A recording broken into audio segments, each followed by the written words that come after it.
Ethanol. Nitin Gadkari ethanol मिला के बेच रहा है, मेरी गाड़ी खराब हो गई। सोशल मीडिया पे आपने इथेनॉल से जुड़ी वीडियोस जरूर देखा होगा, जहां कई लोग ये क्लेम कर रहा है कि इथेनॉल की वजह से उनकी गाड़ी में प्रॉब्लम आ रही है। गाड़ी का पूरा मदर सिस्टर हुआ। एवरेज देखो, ये 4 की एवरेज। इतना बुरा लग रहा है ना, कल मैंने आपको दिखाया था हमारी गाड़ी की माइलेज हो गई थी 17 से सीधा 9 पे, और आज पता कितनी हो गई है? आज हो गई 5 की। भाई ये देखो 5 की माइलेज दिखा रहा है। भाई ये क्या हो गया इथेनॉल की वजह से यार। पहले मेरी गाड़ी माइलेज दे रही थी 9 और 10 की, अभी माइलेज दे रही है 6 और 7 की। किसी का माइलेज घटा है तो किसी का गाड़ी का पार्ट्स खराब हुआ है। की वजह से देखो गाड़ियों में कैसा कैसा प्रॉब्लम आ रहा, देखो अंदर पूरा कैसा जमा होगा, पूरा कचरा। लोग डायरेक्टली ब्लेम कर रहा है ट्रांसपोर्ट मिनिस्टर नितिन गडकरी को। नितिन गडकरी जी, अगर आपको एथेनॉल का उपयोग कहीं करना ही है तो हमारी गाड़ियों को बख्श दीजिए। ये बर्बाद कर दिया नितिन गडकरी, पूरे देश को बर्बाद कर दिया नितिन। सब झूठा प्रचार करते, कोई इथेनॉल से कोई नुकसान नहीं हुआ। कुछ लोग तो मजाक से नितिन गडकरी को नितिन फिटकरी, नितिनॉल गड़बड़ी तक कहने लगा। पर यहाँ एक सवाल, यूनियन मिनिस्टर नितिन गडकरी को ही क्यों टारगेट किया जा रहा है, जबकि पेट्रोलियम मिनिस्टर हरदीप सिंह पुरी है। सब कहते हैं नितिन गडकरी का एथेनॉल से कनेक्शन है, पर सच क्या है? मोदी सरकार अचानक से एथेनॉल को पूरे देश में रोल आउट करने के पीछे की असली वजह क्या है? जिस एथेनॉल को लेकर इंडिया में इतना ज्यादा हलचल मचा हुआ है, वही एथेनॉल यूएस और ब्राजील में बहुत ही सक्सेसफुली यूज हो रहा है। तो फिर इंडिया में इसे लेकर इतना बवाल क्यों? आखिर में ये एथेनॉल है क्या चीज? E20 ethanol blended fuel. आइए जानते हैं दोस्तों आज के इस वीडियो में सरकार के इस तेल के खेल को। उससे पहले अगर आप इस चैनल पर नए हैं तो प्लीज चैनल को सब्सक्राइब जरूर करें, क्योंकि आपका एक सब्सक्राइब ही मुझे इस तरह के वीडियोस बनाने का हौसला देगा। सबसे पहले ये इथेनॉल होता क्या है? देखिए, इथेनॉल एक तरह का लिक्विड सब्सटेंस है जो अलग अलग क्रॉप्स जैसे मक्का, राइस, बेम्बो और स्पेशली गन्ना को फर्मेंटेशन करके बनाया जाता है। सिंपल भाषा में कहे तो इथेनॉल को सड़ाकर बनाया जाता है। केमिकली इसे लिखा जाता है C2H5OH। इसे आप एक तरह का अल्कोहल भी कह सकते हो, वही अल्कोहल जो सैनिटाइजर और शराब में होती है। फर्क सिर्फ इतना है, इसे पिया नहीं जा सकता क्योंकि इसमें टॉक्सिक इंग्रेडिएंट्स और दूसरे पेट्रोलियम प्रोडक्ट्स मिक्स किया जाता है। जैसे अल्कोहल में आग लगती है, वैसे ही एथेनॉल में भी आग लगती है। क्योंकि एथेनॉल एक फ्लेमेबल सब्सटेंस है, इसी वजह से इसे पेट्रोल के साथ मिक्स किया जाता है और इसीलिए इसे एथेनॉल ब्लेंडेड पेट्रोल कहते हैं। ये जितने भी टर्म्स आपने सुना है, E5, E10, E20, E30, E85, ये सिर्फ पेट्रोल में इथेनॉल का रेशियो दिखाता है। जैसे E20 का मतलब 20% इथेनॉल, 80% पेट्रोल, E85 का मतलब 85% इथेनॉल और सिर्फ 15% पेट्रोल।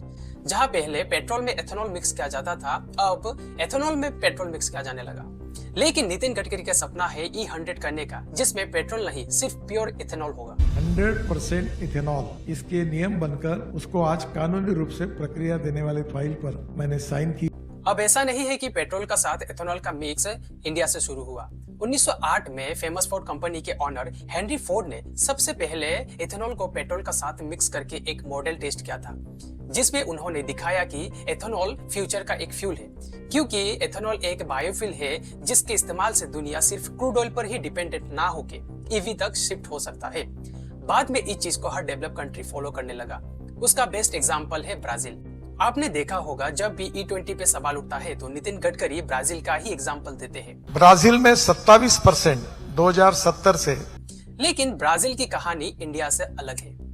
1970 में जब पूरी दुनिया ऑयल क्राइसिस का सामना कर रहा था, तो उस वक्त ब्राजील ऑयल शॉर्टेज को देखते हुए शुगर से एथेनॉल बनाने का डिसाइड किया था, जिसके बाद 1975 में उनका एथेनॉल प्रोग्राम शुरू हुआ। लेकिन उन्होंने एक दिन में ही E20 को लॉन्च नहीं किया। पहले उन्होंने शुगर केन प्रोडक्शन बनाया, एथेनॉल फैक्ट्रीज बनाया, फ्यूल इंफ्रास्ट्रक्चर इंप्रूव किया।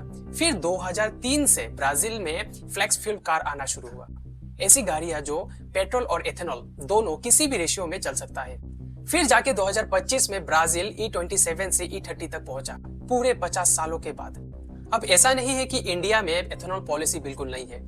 2001 में लगभग 25 साल पहले इंडिया में एथेनॉल ब्लेंडेड फ्यूल को लेकर ऑलरेडी एक पायलट प्रोजेक्ट शुरू हुआ था। फिर 2003 से लेकर 2006 तक E5 को ऑलमोस्ट 20 स्टेट्स में इंप्लीमेंट किया। सरकार का कहना था एथेनॉल के यूज से ऑयल इंपोर्ट कम होगा, पॉल्यूशन कमेगा, किसान और शुगर इंडस्ट्रीज को ज्यादा फायदा होगा। लेकिन जैसे ब्राजील में इस प्रोग्राम को धीरे धीरे इंप्लीमेंट किया जा रहा था, वैसे ही इंडिया में एक टाइम के बाद ये प्रोग्राम बहुत स्लो बढ़ गया 2013-14 से पहले तक एथेनॉल ब्लेंडिंग सिर्फ 0.1% और 1.5% ही हो रहा था। फिर जैसे ही 2014 में नरेंद्र मोदी सरकार आता है तो एथेनॉल ब्लेंडिंग को और ज्यादा पुश किया जाता है। एथेनॉल प्रोडक्शन को बढ़ाने के लिए डिस्टिलरी कैपेसिटीज बढ़ाना और गन्ने के साथ साथ दूसरे क्रॉप से भी एथेनॉल बनाने पे जोर दिया जाता है। रिपोर्ट्स के मुताबिक 2018 में सरकार का टारगेट था 2030 तक E20 को इम्प्लीमेंट करने का, मतलब 12 साल का टाइम था जिसमें पुराने गाड़ियां भी एक्सपायर हो जाता। लेकिन 2021 में सरकार टारगेट बदलकर 2025 कर दिया। मार्च 2025 में टारगेट से 5 साल पहले ही पूरे देश में E20 को मैंडेटरी कर दिया। रोड मैप के हिसाब से पहले E10 चलेगा, फिर धीरे धीरे E20, लेकिन सरकार बिना किसी ऑप्शन के लोगों को सीधा E20 भरवाने पर मजबूर कर दिया। सरकार यहाँ तक नहीं रुका। जून 2026 में पेट्रोलियम मिनिस्टर हरदीप सिंह पुरी ने E85 भी लॉन्च कर दिया, जो दिल्ली, NCR, पुणे, मुंबई, नागपुर 50 से ज्यादा स्टेशन पे अवेलेबल है। सरकार का टारगेट है इस साल के अंत तक 500 और 2027 तक 5000 स्टेशन पे इम्प्लीमेंट करने का। आप खुद सोचिए, जहां ब्राजील को E30 पहुंचने के लिए पूरे 50 साल लगे, वही इंडिया इसे सिर्फ 5 साल के अंदर अचीव करने की कोशिश की। इंटरेस्टिंगली, जहां ब्राजील के पेट्रोल पंप में अलग फ्यूल के लिए अलग प्राइस मिलता है, वही इंडिया में मोदी सरकार E20 के अलावा कोई ऑप्शन ही नहीं छोड़ा और ना ही प्राइस में कोई ड्रॉप किया। हालांकि कुछ पेट्रोल पंप में आपको XP100 नाम से प्योर पेट्रोल जरूर मिलेगा, लेकिन उसके लिए आपको 167 रुपीज पे करना पड़ेगा, वो भी 1 लीटर पेट्रोल के लिए। वो अलग बात है कि वार के दौरान क्रूड ऑयल क्राइसिस से इंडिया को ज्यादा प्राइस में ऑयल इंपोर्ट करना पड़ा। आफ्टर ऑल पेट्रोल डीजल का दाम बढ़ा, लेकिन अब जब क्रूड ऑयल का प्राइस ग्लोबल मार्केट में कमा तो सरकार बिना प्राइस ड्रॉप किए उसी रेट में कंटिन्यू रखा। ऊपर से नितिन गडकरी कहते हैं एथेनॉल से पेट्रोल का प्राइस 15 रुपया प्रति लीटर होगा, पेट्रोल सस्ता होगा। 120 रुपए जो पेट्रोल ले रहे हैं उसका भाव हम 15 रुपए लीटर करेंगे। लेकिन E20 मिक्स पेट्रोल का प्राइस आज भी 100-110 के आसपास है। जहां नेपाल और भूटान जो भारत से तेल खरीदते हैं, फिर भी उनके वहां बिना एथेनॉल मिक्स पेट्रोल का प्राइस 100-118 रुपया प्रति लीटर है। इसके बावजूद तो वे घाटे में नहीं है। वही भारत इन देशों को तेल एक्सपोर्ट करते हैं, E20 का इस्तेमाल करते हैं, फिर भी सरकार कहती है हम घाटे में है। सरकार यहाँ एथेनॉल को पुश करने के लिए इसका फायदा बताते हैं। पहला, इससे पोल्यूशन कम होगा। ये सच है कि एथेनॉल में ऑक्सीजन के मॉलिक्यूल्स पहले से मौजूद होते हैं, इसीलिए बर्न होने के टाइम पे कंप्लीट केमिकल साइकिल बनता है, जिसका कार्बन डाइऑक्साइड बाद में प्लांट्स एब्जॉर्ब करते हैं। पेट्रोल के केस में ये साइकिल कंप्लीट नहीं होता, जिससे एनवायरनमेंट में कार्बन मोनोऑक्साइड ज्यादा बनते हैं। नीति आयोग के मुताबिक गन्ने से बना एथेनॉल पेट्रोल के कंपैरिजन में 65% कम ग्रीन हाउस गैस एमिशन करते हैं। दूसरा, करोड़ों का इंपोर्ट बिल कम होगा। इंडिया अपना 90% क्रूड ऑयल बाहर से इंपोर्ट करते हैं, वो भी डॉलर्स में। अक्सर क्रूड ऑयल का दाम अलग अलग जियोपॉलिटिकल सिनेरियो के कारण ऊपर नीचे होती है, जैसे रसिया यूक्रेन वार हो या मिडिल ईस्ट वार। आपने देखा होगा ईरान ने जब स्ट्रेट ऑफ हॉर्मुज बंद किया तब क्रूड ऑयल का प्राइस आसमान छू गया था। एथेनॉल डोमेस्टिकली बनता है तो सरकार का क्लेम है कि इससे बिलियंस डॉलर्स बचेगा। तीसरा, एथेनॉल गन्ना, मक्का, चावल जैसे फसल से बनता है तो सरकार का कहना है इससे किसानों का फायदा होगा, किसानों का इनकम बढ़ेगा। चौथा, energy security. Domestic ethanol production का मतलब है इंडिया मिडिल ईस्ट के ऑयल रिच कंट्रीज पे डिपेंडेंसी कम होगा, इससे भारत को फायदा होगा। लेकिन सवाल ये है कि जब मोदी सरकार एथेनॉल पॉलिसी को रिफॉर्म किया था तब से लेकर अब तक असल में फायदा किसको हुआ, सरकार का या आम लोगों का? क्योंकि जैसे जैसे एथेनॉल ब्लेंडिंग का रेशियो बढ़ा वैसे ही सरकार पेट्रोल का दाम बढ़ाया। अब तो सरकार अपने फायदे के लिए E20 से E85 लॉन्च कर दिया। क्या उस हिसाब से प्रॉपर इंफ्रास्ट्रक्चर डेवलप हुआ? नहीं। एक रिपोर्ट में यह भी सामने आया था कि भूटान ने रिसेंटली इंडिया से E20 फ्यूल लेने से सीधा इनकार किया, क्योंकि उनके पास एथेनॉल ब्लेंडेड फ्यूल स्टोर करने का प्रॉपर इंफ्रास्ट्रक्चर ही नहीं है, जबकि भूटान इंडिया से तेल लेता है। अब यहाँ आपके मन में एक सवाल जरूर आया होगा, आखिर ये एथेनॉल में दिक्कत क्या है? उसे समझने से पहले हमें ये जानना जरूरी है कि एथेनॉल काम कैसे करता है। देखिए, एथेनॉल का एवरेज ऑक्टेन नंबर 105 रोन होता है, जबकि पेट्रोल का सिर्फ 91 to 95 रोन। ज्यादा ऑक्टेन का मतलब है इंजन में एथेनॉल आसानी से आग नहीं लगता, उतनी जल्दी ये इवेपोरेट नहीं होता और इंजन चेंबर को थोड़ा देर ठंडा रखता है। जब एथेनॉल को पेट्रोल का साथ मिक्स किया जाता है तो मिक्सर का ओवरऑल ऑक्टेन नंबर बढ़ जाता है, जिससे गाड़ी में इग्निशन सही टाइम पे होता है और नॉकिंग की प्रॉब्लम कम हो जाता है।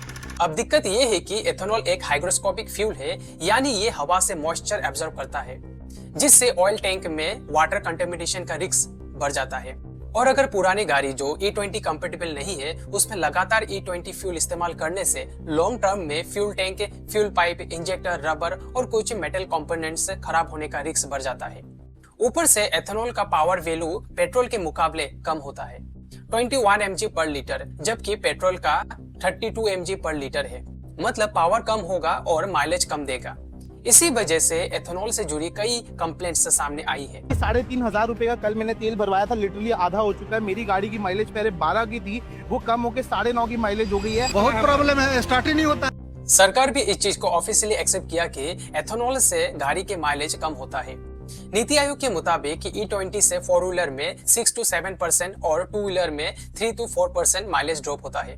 लेकिन कार ओनर्स क्लेम करते हैं कि उनके गाड़ी में 10 to 15% माइलेज ड्रॉप हुआ है। इतना बुरा लग रहा है ना, कल मैंने आपको दिखाया था हमारी गाड़ी की माइलेज हो गई थी 17 से सीधा 9 पे, और आज पता कितनी हो गई है?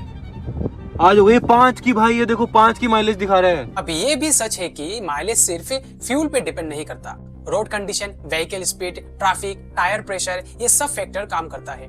लेकिन यहाँ सरकार का दावा और ग्राउंड रियलिटी बिल्कुल अलग है। 2024 की रिपोर्ट के मुताबिक इंडिया में 5 करोड़ 4 व्हीलर्स और 26 करोड़ 2 व्हीलर्स है, जिनमें से 90% गाड़ियां E20 कंपेटिबल ही नहीं था जब ये एथेनॉल पॉलिसी मैंडेटरी किया गया। सिर्फ 2023 के बाद मैन्युफैक्चर वाले गाड़ियां ही E20 के लिए डिजाइन है। इस समय भारत में जितने भी व्हीकल्स है वो E85 के लिए अपग्रेड नहीं है। इसी वजह से कई ऑटोमोबाइल कंपनी से E20 के लिए नया इंजन और फ्यूल सिस्टम मटेरियल्स डिजाइन कर रहा है ताकि गाड़ी E20 कंपेटिबल हो। अब ऐसा नहीं है कि पुरानी गाड़ी में E20 डालने से वो बंद हो जाता है, वो चलती जरूर है, लेकिन माइलेज से लेकर गाड़ी का इंटरनल पार्ट्स सब में इसका असर पड़ता है, क्योंकि E20 वाले सिस्टम में गाड़ी झटके मारते हैं, अचानक बंद हो जाता है। ऐसे में कुछ कार कंपनीज का साफ कहना है कि पुराने गाड़ी में E20 से अगर कोई डैमेज होता है तो वो रिस्पॉन्सिबिलिटी नहीं लेंगे। मारुति सुजुकी ने तो पुराने गाड़ी के लिए E20 अपग्रेड किट्स निकाल दी, जिसके पार्ट्स का दाम हजारों में है। इतना पैसा कितने लोग अफोर्ड कर पाएंगे? जबकि इंडिया में 90% लोग EMI पे गाड़ी खरीदते हैं, वो भी पूरे जीवन में 1 या 2 बार। एक तरफ गाड़ी का EMI भरो तो दूसरी तरफ प्योर पेट्रोल के बजाय मिलावटी तेल खरीदो। ऊपर से एथेनॉल की वजह से अगर गाड़ी में कोई प्रॉब्लम हुआ तो उस पर भी कई केसेस में इंश्योरेंस कवर नहीं मिलता। जैसे एको इंश्योरेंस कंपनी एक ट्वीट में उन्होंने कहा, गलत फ्यूल से होने वाले इंजन डैमेज पर इंश्योरेंस कवर नहीं देंगे। हालांकि पुराने ट्वीट डिलीट करके एक नया ट्वीट में वो इंडियंस को E20 के लिए बधाइयां देते हैं। सरकार का कहना है 1 लीटर एथेनॉल बनाने के लिए सिर्फ 2 से 5 लीटर पानी चाहिए, लेकिन ये नंबर सिर्फ फैक्ट्री के अंदर का कंजप्शन है। लेकिन सरकार ये नहीं बताया कि एथेनॉल बनाने के पीछे जो गन्ने की खेती होती है उसका वाटर फुटप्रिंट कितना है। सरकार की खुद की नीति आयोग की रिपोर्ट्स कहती है सिर्फ 1 लीटर एथेनॉल बनाने के लिए 2860 लीटर पानी चाहिए होता है। अगर पूरे खेती की वाटर फुटप्रिंट को जोड़ो तो ये नंबर काफी बढ़ जाता है। आज महाराष्ट्र के सिर्फ 4% फर्टाइल जमीन पर गन्ने की खेती के लिए स्टेट का 70% इरिगेशन वाटर यूज होता है। ऊपर से अगर किसान दूसरी फसल उगाना छोड़कर सिर्फ गन्ना उगाना शुरू कर दे तो पूरे देश में फूड शॉर्टेज हो सकता है। ग्राउंड वाटर लेवल कई मीटर तक नीचे गिर सकता है। रिपोर्ट्स के मुताबिक महाराष्ट्र, राजस्थान, मध्य प्रदेश, पंजाब जैसे स्टेट्स जो पहले से ही वाटर क्राइसिस फेस कर रहे हैं, ऐसे में अगर गन्ने की सरप्लस प्रोडक्शन करने लगे तो ग्राउंड वाटर के लेवल और भी नीचे चला जाएगा। लेकिन सरकार को इससे फर्क नहीं पड़ेगा। तो ऐसे में एक सवाल उठता है नितिन गडकरी के एथेनॉल कनेक्शन से। रिपोर्ट्स के मुताबिक नितिन गडकरी का कंपनी पूर्ति ग्रुप इंडस्ट्री काफी पहले से शुगर और एथेनॉल बिजनेस में इन्वॉल्व था। स्क्रॉल की रिपोर्ट के अनुसार दिसंबर 2013 में नागपुर के एक इंडस्ट्री मीटिंग में एथेनॉल ब्लेंडिंग को लेकर एक चर्चा हुआ था और उस इवेंट का चीफ ऑर्गेनाइजर खुद नितिन गडकरी थे। बाद में पूर्ति ग्रुप को रिकंस्ट्रक्ट करके मानस एग्रो और सियान एग्रो नाम से 2 बिजनेस एंटिटीज बनाया गया, जिसे नितिन गडकरी के बेटे सारंग और निखिल गडकरी चलाते हैं। हालांकि टाइम्स ऑफ इंडिया की रिपोर्ट के मुताबिक नितिन गडकरी खुद इन कंपनीज में डे टू डे ऑपरेशन में शामिल नहीं है। इसी वजह से कुछ लोग कॉन्फ्लिक्ट ऑफ इंटरेस्ट का सवाल उठाते हैं, जबकि नितिन गडकरी इन एलिगेशन को झूठा बताते हुए कहते हैं कि उनके बेटों का एथेनॉल बिजनेस देश के कुल एथेनॉल प्रोडक्शन का एक छोटा हिस्सा है और उनका ये पॉलिसी का रीजन फ्यूल इंपोर्ट कम करना और पोल्यूशन का घटाना है। लेकिन क्या ये सिर्फ एक कोइंसिडेंस है या फिर सच में इसमें कॉन्फ्लिक्ट ऑफ इंटरेस्ट छुपा है? इस पर 2025 में कांग्रेस लीडर पवन खेरा क्लेम करते हैं कि नितिन गडकरी अपने फैमिली को फायदा पहुंचाने के लिए जल्दबाजी में E20 पॉलिसी चालू किया। और इस पर जब नितिन गडकरी से सवाल पूछा जाता है तो वो उन सवाल पूछने वाले को सीधा एंटी नेशनल, एंटी इंडिया कहते हैं। डिमांड करने वाले लोग हैं, हाँ, ये सबसे देश में एंटी नेशनल है। कहते हैं कि उनके खिलाफ पेड कैंपेन चलाया जा रहा है। सरकार कहती तो है इथेनॉल से ऑयल इंपोर्ट कम होगा, लेकिन आज भी इंडिया 85 to 90% क्रूड ऑयल बाहर से इंपोर्ट करता है। सरकार कहती तो है इथेनॉल प्रोडक्शन से किसानों को फायदा होगा, लेकिन जिन स्टेट्स में इथेनॉल प्रोडक्शन सबसे ज्यादा है उन्हीं स्टेट्स में ग्राउंड वाटर का प्रॉब्लम सबसे ज्यादा है। सरकार कहती तो है इथेनॉल से पॉल्यूशन कम होगा, लेकिन आज भी बर्निहाट जैसा शहर दुनिया की मोस्ट पॉल्यूटेड शहर में से एक है। E20, E85 जैसे बड़ा स्टेप उठाने के लिए जो इंफ्रास्ट्रक्चर चाहिए वो अभी भी पूरी तरह तैयार नहीं है। फिर भी सरकार फ्यूल पॉलिसी को पूरे देश में जल्दबाजी में रोल आउट किया।